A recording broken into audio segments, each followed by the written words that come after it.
All right, so here's the practice problem. Now look, guys, pay attention. From now on, I've shown you all four of the gas law equations we're going to be using in here. It's now up to you to figure out which equation to use. Okay? So you look at the question, and first thing you notice, this is a gas law question. We got 25 degrees C, and you can't use temperature in degrees C. You got to convert it to Kelvin. So the student who did this converted it to Kelvin here. She had a 273.15 to it. I don't see where she rounded it off. Oh, sorry. Should have rounded that off to one digit, and she left off her significant digits. I mean her units of measurement here. So this should be rounded off to 298.2 K. All right? And she's listed her two other measurements that are in the problem. She kind of listed it backwards in the way I normally do it. I usually put my V1 and V2 over on the left side, but that's fine, doesn't matter. And she used VOL instead of V, that's okay too. It's not a big deal, although she sort of made V2 down here and VOL1. I can understand what that means, all right? That's okay. That makes sense. It's not a problem. Temp and change it, that makes sense, all right? It's not a big deal. But I usually use just the T and V and P in the case of pressure and such. So you write out the equation. Now what she did, and this is okay, she flipped the normal setup for Charles' law before she started solving the problem. That's okay, because the law really does say that there's a direct relationship, and it can be written this way. It's not a big deal. Normally we write V1 over V1 over T1 and then flip it down here, but it doesn't matter if you start that way. So whether you start with V1 over T1, V2 over T2, plug in your numbers and then flip it, or you start with this, I don't care, as long as you have everything there. And so what she's done is set it up properly, where she's got T2 over 20 liters. She's multiplied by the reciprocal on this side in order to get T2 by itself. And then she just does the math. She cancels out the units of liters, does the math. She ends up with this. You really should have a K here. All right. She rounded it off to the correct number of digits. Need 3 digits because 2 of these numbers have 2 digits. This should have been 2 here instead of 0.15. And then rounded it off to this. It still came out to be the same, but occasionally it'll come out a little bit differently if you don't round it first. Now, having said that, for somebody watching this video who knows more about this than we do in this CP chemistry class, it actually is better to wait till the end to round. Okay, not round it here, but round it when you get down here. But whenever you do multiple steps, that's a lot of rounding to keep up with. Because I had rounded it before and it gave me like 497, Right. but I didn't know if you wanted us to do that. Well, it's actually better to do all the calculations and then go back through every step and figure out what the rounding should be at every step. But that's a lot of remembering to do. So I have you round on every step, even though it propagates errors. Okay, just so we can practice rounding off. One of the things that I find is that high school students, no matter how many times you teach them about significant digits, if we don't practice it over and over and over again, they don't get it. And that becomes a problem because it's not that hard, but you've got to repeat it. Okay, so I have you round on every step. All right, got that? All right, let's do another problem then. Okay, we have a guest teacher, a mystery student, who's going to solve this problem for us. Don't say that, please. Don't say that, please, because we don't. I put these videos on YouTube, and I don't share names on YouTube. I don't share identities or names. What? These first names aren't a big deal, but I'd really rather you wouldn't do it. Okay? It's interfering with the goal.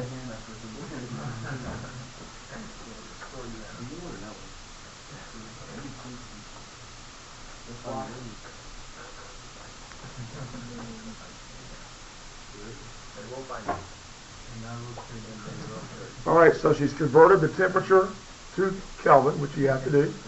She rounded off the last digit because there's an empty slot above that 5, and that means the 5 in the sum, the initial sum anyway, is an insignificant digit, so she rounds that up to the 2.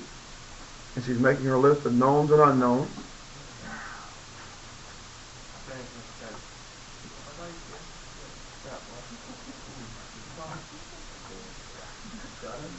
Okay. All right, she's choosing to use the version of R with the pressure units of kPa. Since the question didn't ask you or tell you this, which particular version of R to use or which particular pressure units to use, you could have used one of 4 different pressure units. Go ahead, keep going. I'm just narrating as you go. Okay? All right.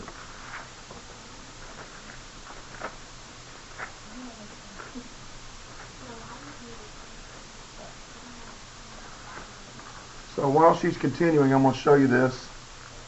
Here are different versions of R. I can't do it. I'm covering up what she's doing. Okay. Well, there's 4 different versions of R you could use. Okay. Doesn't really matter which one you use. All right.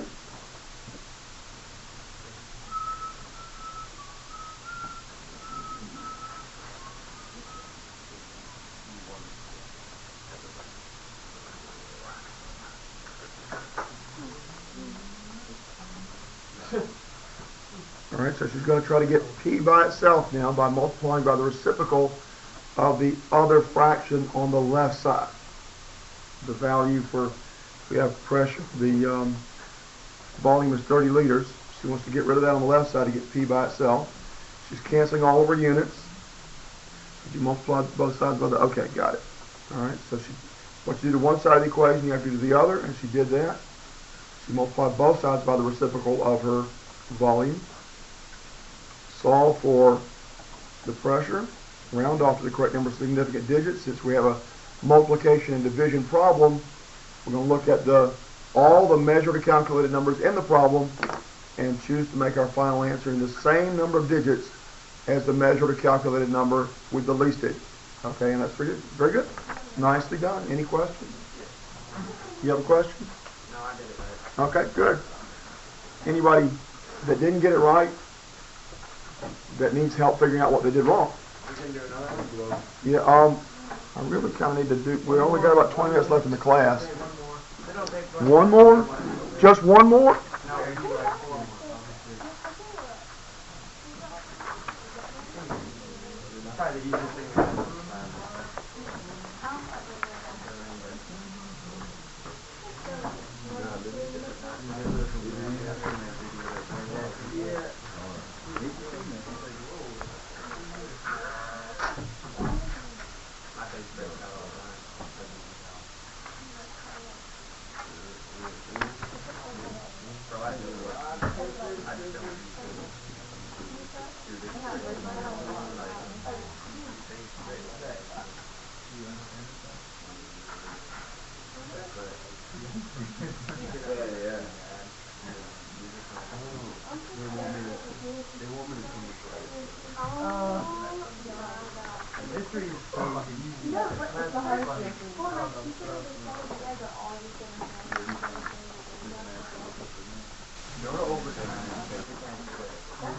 All right.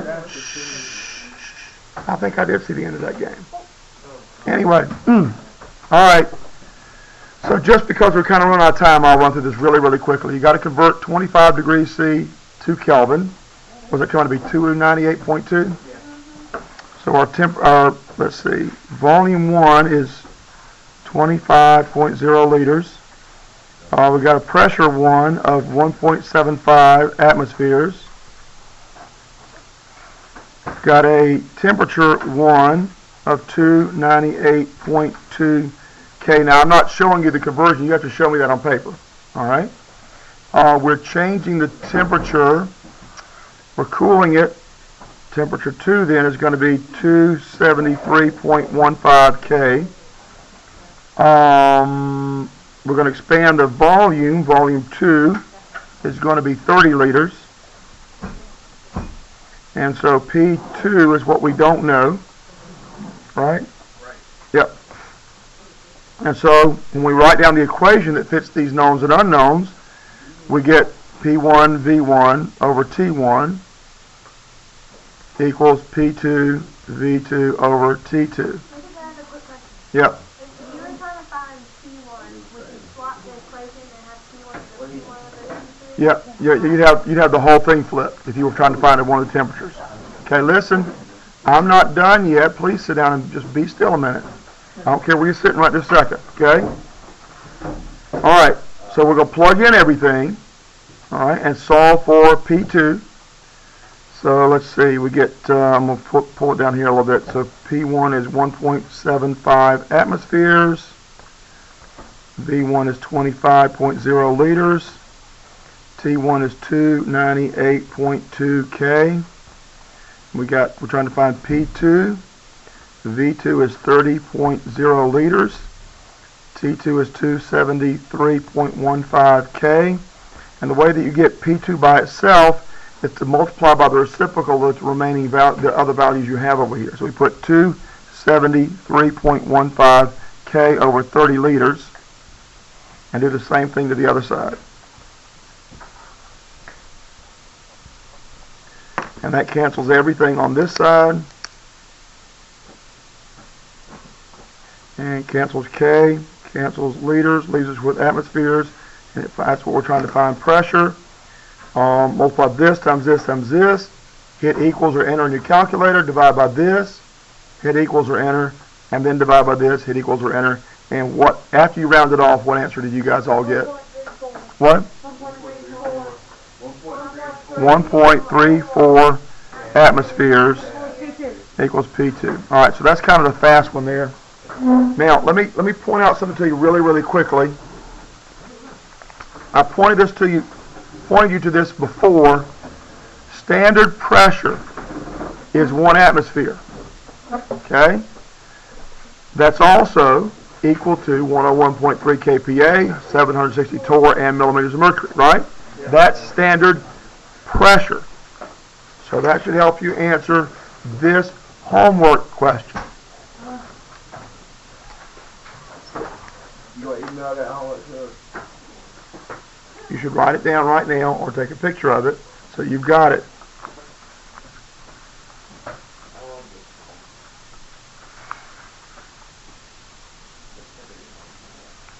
Yep.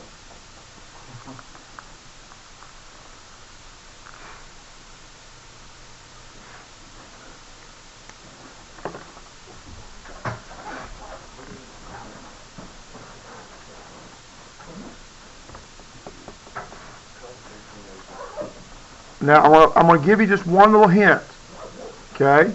We're starting with liters, ending with milliliters. You've got each units of measurement to match. You've got to either change this to milliliters or this to liters, right? Okay? Also, temperature is not changing here, so you don't have to worry about temperature. Okay? The same as you started with, standard temperature. You don't worry about temperature if it's not changing. Standard temperature is 0 degrees C. It's also on your front page of your test references, I think. Yep, it is. What?